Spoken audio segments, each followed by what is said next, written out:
All right, guys, welcome back to another episode. It's the Show We Go Baseball podcast. We're dipping into the LA Angels system today. Might be our first Angel of the offseason here. We have Ryan Zeferjahn, and if you're familiar with that name or not familiar, Ryan was traded from the Red Sox to the Angels, and actually at the trade deadline this past year. And then he ended up making his MLB debut in LA. And we will get into all of that in a second here. Ryan, I like to kind of start these off on a little bit of a layup question here for you. But how has your offseason been going for you? My off season been good, back in the good old Kansas, just working out, enjoying the off season, spending time with family and my girlfriend. So I have nothing to complain about, just putting in the work in the off season to get ready for next year while, also enjoying some time at home and with the family. The holidays coming up are a big time. So, I'm enjoying my off season, just relaxing with a little bit of cold weather, but it hasn't gotten too bad yet. So hopefully I get out of here before then.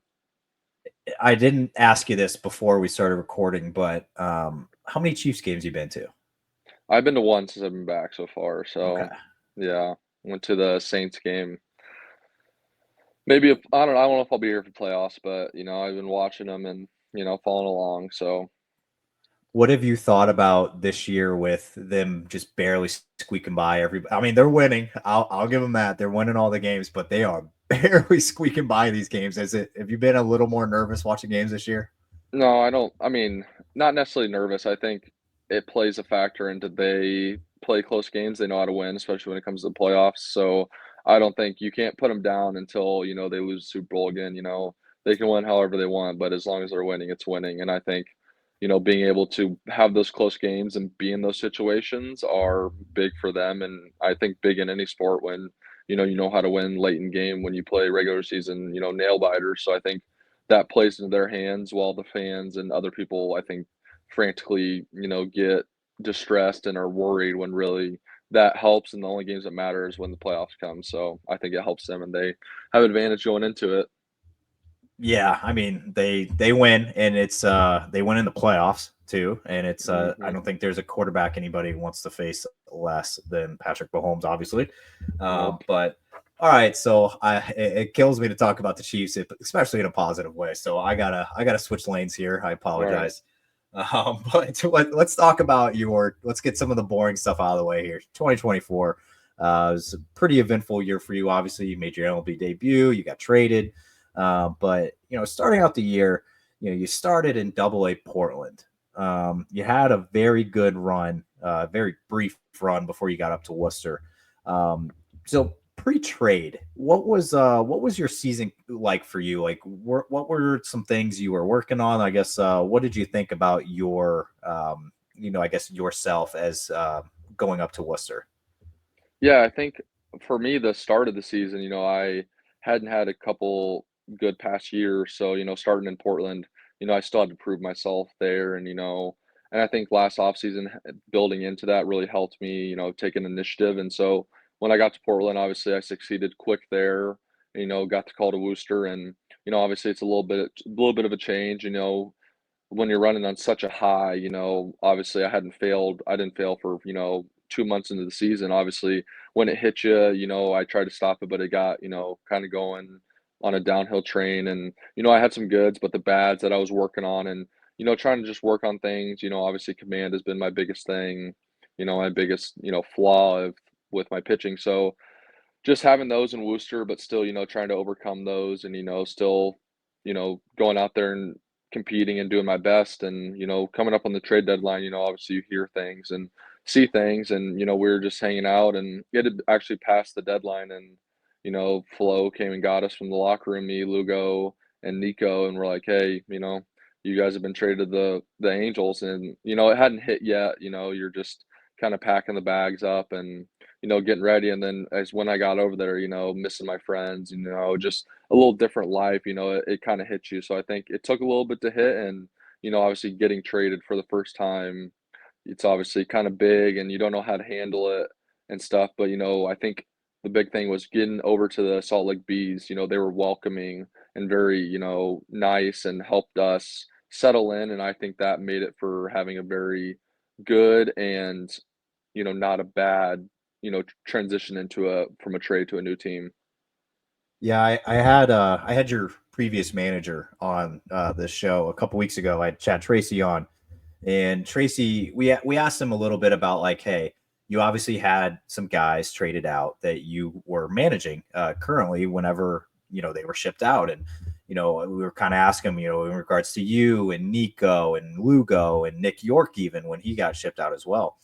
We were kind of asking, we were like, how are those talks? Because at the end of the day, it's hard to tell a guy like yourself that's been in the Red Sox system since 2018. Like you've 19. been 19. I mean, you Hmm. were in the Lowell days still, though. I mean, Yeah. you were there for the Lowell days, and it's like one of those things where it's like you've been in the system. That's the only system you know. It's all your teammates, all the guys you came up with, and but on the other hand, it's just like, well, you're going to a place where you have a chance to make your MLB debut, most likely, which you ended up doing. So, what do you say? He described it as like it's like a bittersweet thing. It's like I didn't like losing him because I liked him, but then at the same time, he was going to a better opportunity to where he could play. Would you say that's like pretty accurate for how you saw the trade? Yeah, I think that's the big thing is like you're you're playing for 30 teams, when you are playing in the minor leagues, you're trying to get your shot anywhere. Obviously, it would have been awesome to make it with the Red Sox, homegrown, been there through and through. But obviously, once I kind of got settled in, and just the chance was there with the Angels, and the opportunity was better. So obviously, when all the everything happened, being able to make my debut, and that kind of settles in. But obviously, still, it's like all my friends in Worcester, those guys are my brothers now. I'll be friends with some of them for, the rest of my life. And that's one of the biggest parts, with it being kind of a business and everything. There's the both sides, like you said, it's bittersweet and then, it's hard both ways, the good and the bad. So you got traded over with three other guys, and two of the guys were teammates with you in Worcester. Was that easier for you to have Nico and have Matthew like with you to go across the country and go to all the new teammates? You obviously had those two guys in Salt Lake's locker room with you, so I would assume it was a little easier transition to have like, okay, I got Nico, like I've known him forever. I got Matthew as well. So like, how helpful was that having two guys with you? No, it's very helpful, having those guys to be able to kind of, if you need to bounce ideas off or if you're not sure, maybe one of them knows. And rather than, being scared and not knowing these other guys, obviously going over with two friends and two teammates really helps all of us be able to settle in, get a feel and just, be able to go from there with each other. I can't imagine like getting traded just by yourself. I knew a couple of guys on the team before in Salt Lake, but still, like, if you go to a team you don't know anyone, like that could definitely be hard and, maybe change, how your transition is. So going over with friends and teammates definitely helped and I think smoothed everything out. So I want to talk about your MLB debut. You didn't spend too long in Salt Lake before you got called up. Can you take me through what that was like? I guess the time, obviously, like I feel like it was such a short amount of time between you getting traded, you going to Salt Lake, and then you going up. So can you just walk me through like how that was, like with the making your debut and getting called up? Yeah, when we got called over, we went to Tacoma, Washington. We went from one coast to the other.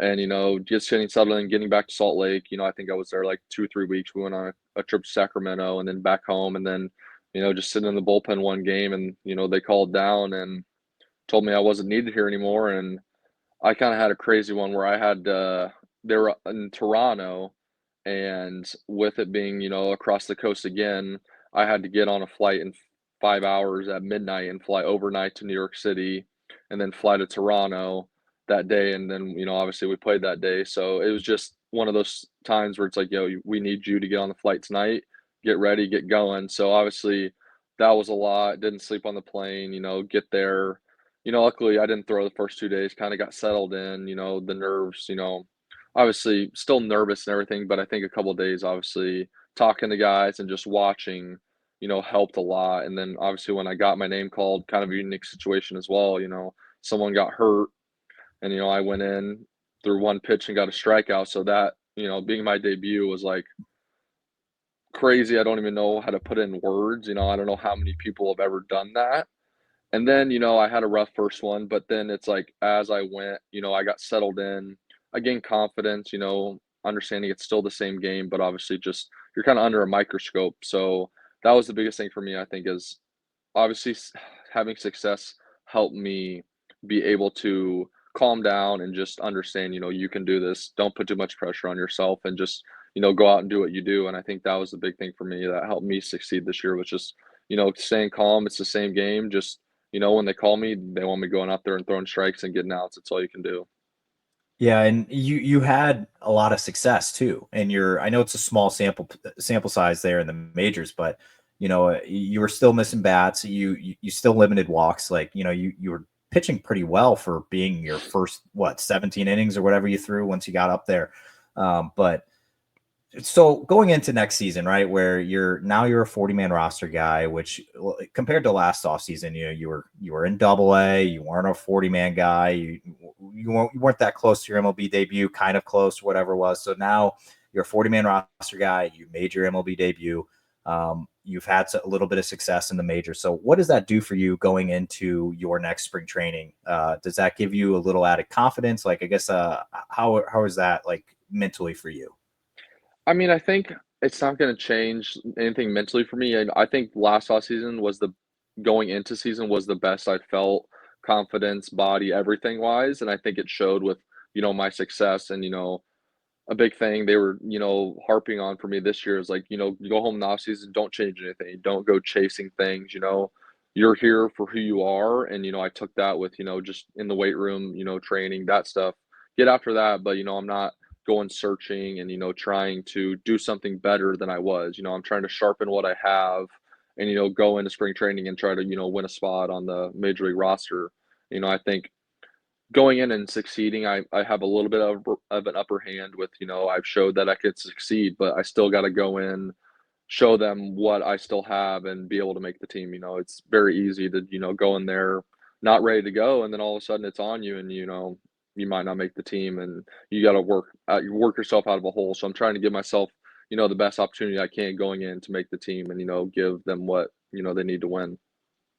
Does I know you kind of said like, it's still the same thing. You still got to go out and pitch and everything. But I remember talking with, your former teammate, Chase Sugar, about it. And I had him on, I guess last week. And, I asked him the same question I just asked you, like, hey, you're a 40-man roster guy. You made your debut this year. Like, how does that, like, you're in a much different spot than you were last year. And he was kind of saying like, I have that feeling now where it's like I can go up and help the team. Like, I'm the next guy up. Like, I'm always going to be an option now that I'm on the 40-man. So did you ever have like a sense of like, okay, like once you got added to the 40-man and once you were up there with LA going into the offseason where you were kind of like, it was a little added pressure, or do you not see it like that? No, I don't really see it as added pressure. I think, like I said, having success and, knowing that I was able to succeed up there and just watching the game and knowing, I belong here, I think was a big thing for me is, kind of settling me down and just saying, I'm not going to put too much pressure on me, just keep doing what I'm doing. Don't, go chasing things and whatnot. I think just having that, little taste has helped me, just keep my same routine. I was really good last offseason, coming into the year, like ready to go. I'm not going to change anything because I am on the 40 man or, because I ended in the big leagues. I'm going to keep it how it is and keep working as hard as I was, to make it. And when I finally did make it, I'm not going to change anything. I think that's the biggest thing for me.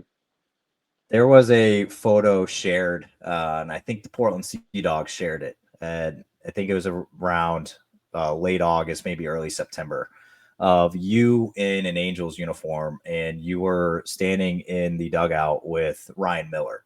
Yeah. And that's a guy that you were teammates with in Portland 2 years ago, last year, 2023, I think. Yeah. It would have Um, been last year. yeah, I say 2 years because the season's over. But Yeah. all right, so 2023, you guys were teammates in Portland. Yeah. Could you ever have pictured that image in 2023 when you and Ryan were sharing a bullpen in Portland, and you're going to say to yourself, you're going to say to 2023 Ryan Zeferjahn, hey, you and that guy Ryan Miller right there are going to be on a major league roster in an Angels uniform, both already made your debuts and end up in the exact same spot. No, I never. That would have been one of the last things on my mind. You just never think of it. Like when he was living in the same apartment complex in Florida as me when he got Rule 5'd. So obviously we, talked and, when he was leaving, I was saying goodbye and stuff. And, we caught up a little bit, but as soon as I got traded to the Angels, obviously he was the first one I reached out to and, he was very welcoming and helping and stuff. And then it was awesome when, I had gotten up there and then 3 days later he texts me and goes, "I'll see you soon." And it's like, so getting those texts from guys or, like seeing your friends when I'm booster, see them go up, there's no better feeling. So it's like a guy like him, his story, how hard he's worked and to go up and, show that he can do it too is it's awesome and it's great to see. And but I never would have that would have been the last thing on our mind sitting in the living room in Portland, Maine and 2023 that we'd both be playing for the Angels and we'd both be in the big leagues next year. That's obviously not a scenario we went through our heads. So So you probably, I don't know. I have a question here. So there's a yeah. lot of your friends that have made their debuts. I know we were just talking about Ryan, we were talking about Suge, we were talking about a few other guys, but out of all of the guys that you've kind of like gotten close with over the years and kind of seen them grow into who they are and make their debuts, which one was the most special to you? I guess just all your friends. I'd say the most special was probably Nick Yorke. Me and Nick had gotten close and, being such a young kid and, me trying, just being there for him, we became very good friends. And then obviously when he got traded, there's a good chance. And then, when he told me that he, was getting his chance, I think that was the big one for me is like, he earned it. He worked hard. He showed, the player that he is.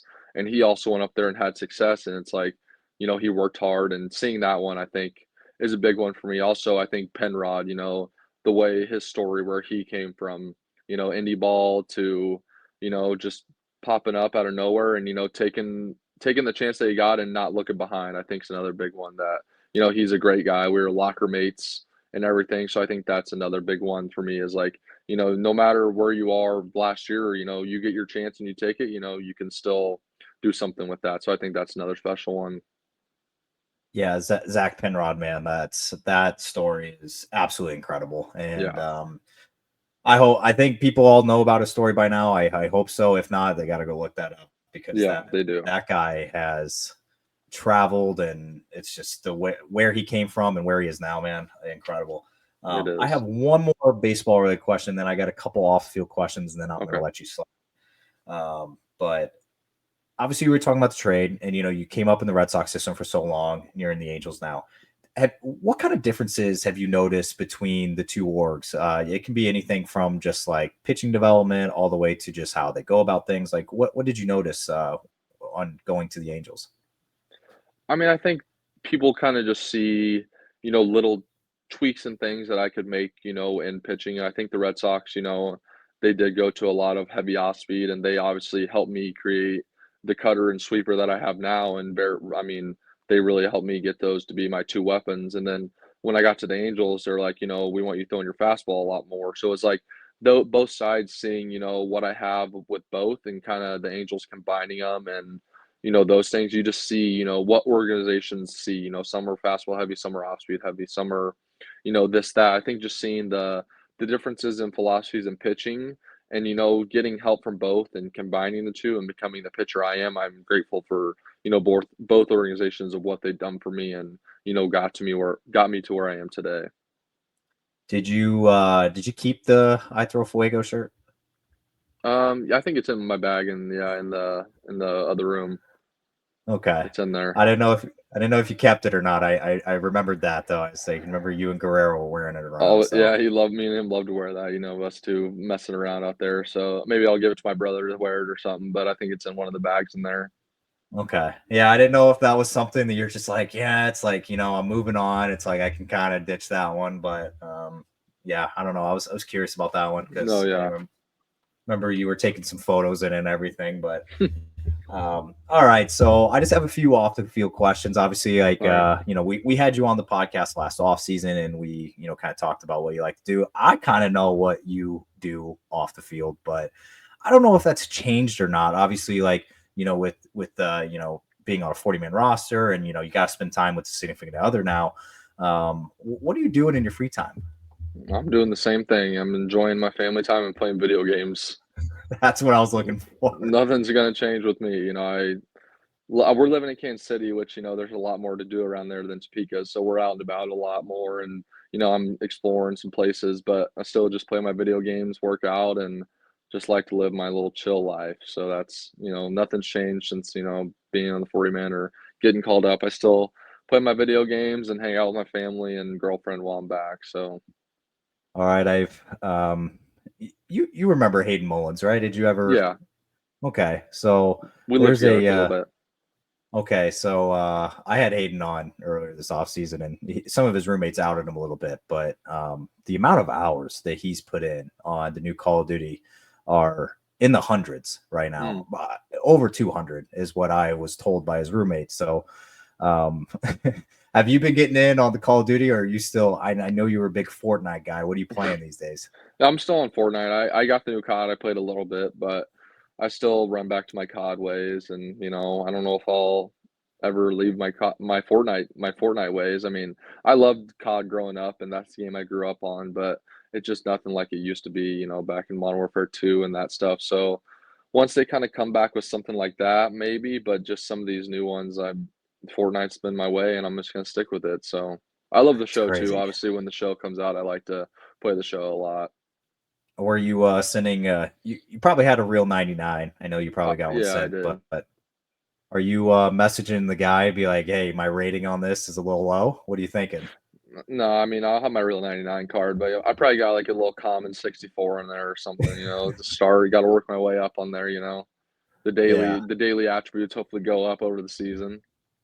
yeah. No, I'm with you. I used to be so big into the show, and then I don't know, man. I just can't get back into it. I don't know. It's just Yeah, what they did with the game this year was kind of a little hurt. It I hurt me a know. little bit.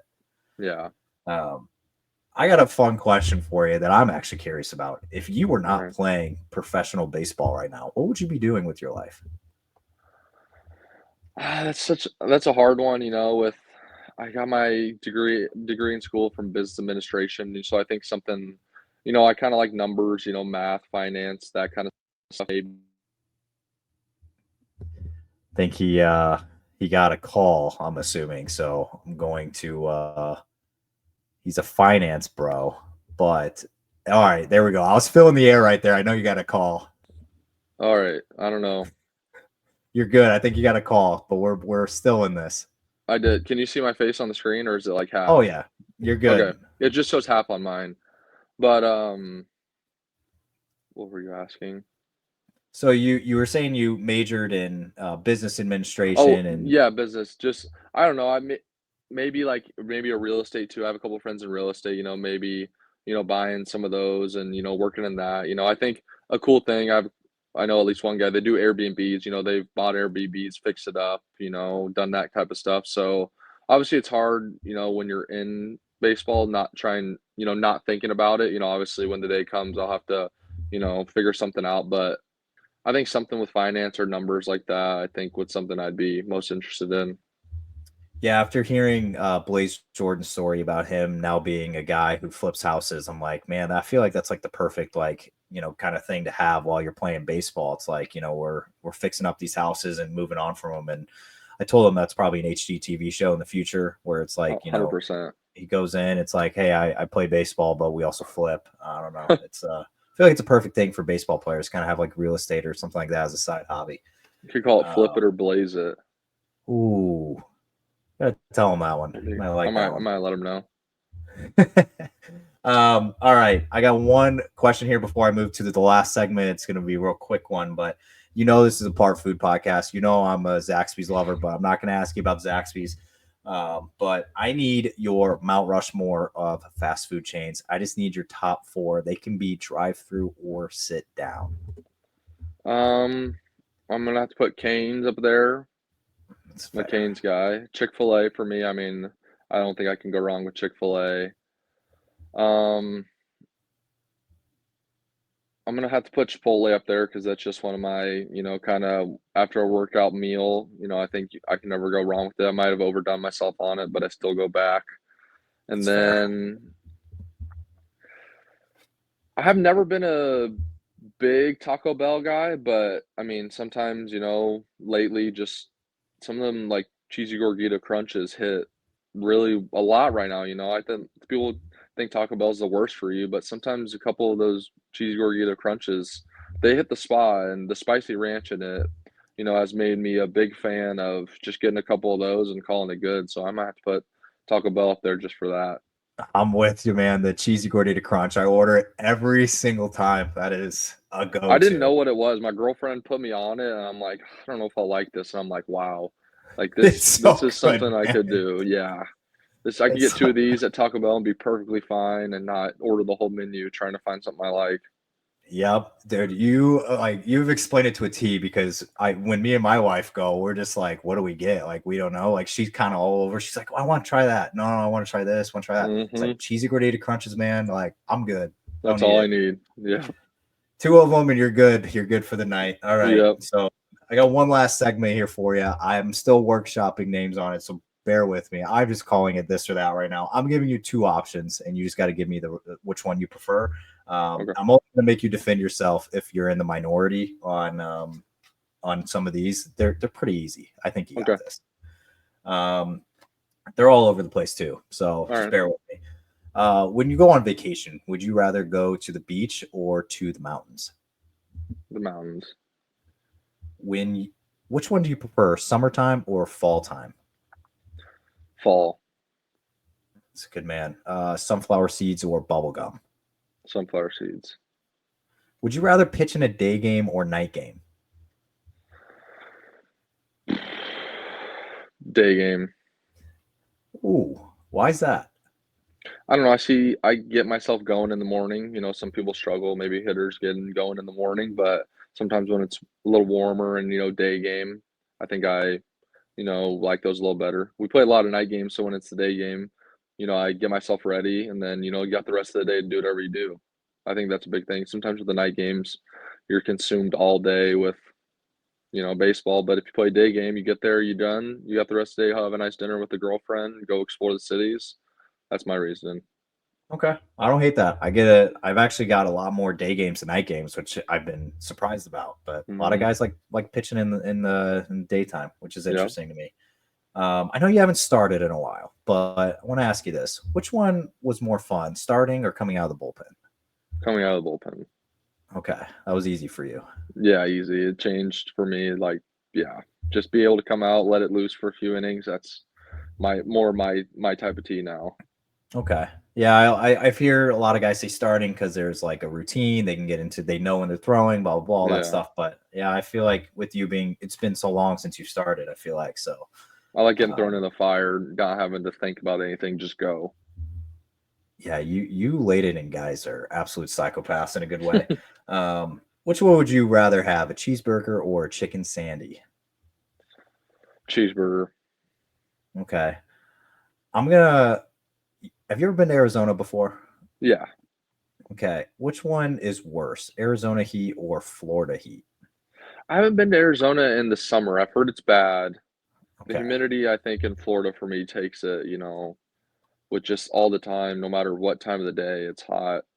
And Arizona's beautiful right now, obviously, but I think the Arizona heat also could. I haven't experienced it, so maybe I can't quite answer it, but my answer right now is the Florida heat and humidity.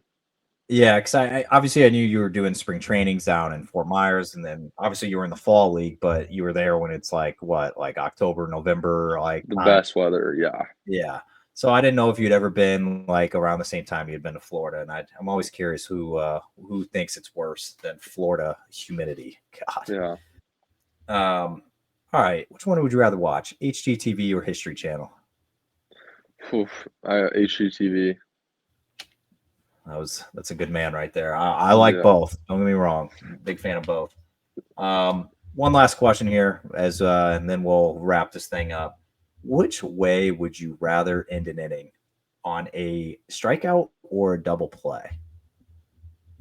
Um, I think it depends on the inning, how things are going. I would say double play though, Okay. Well, because why is that?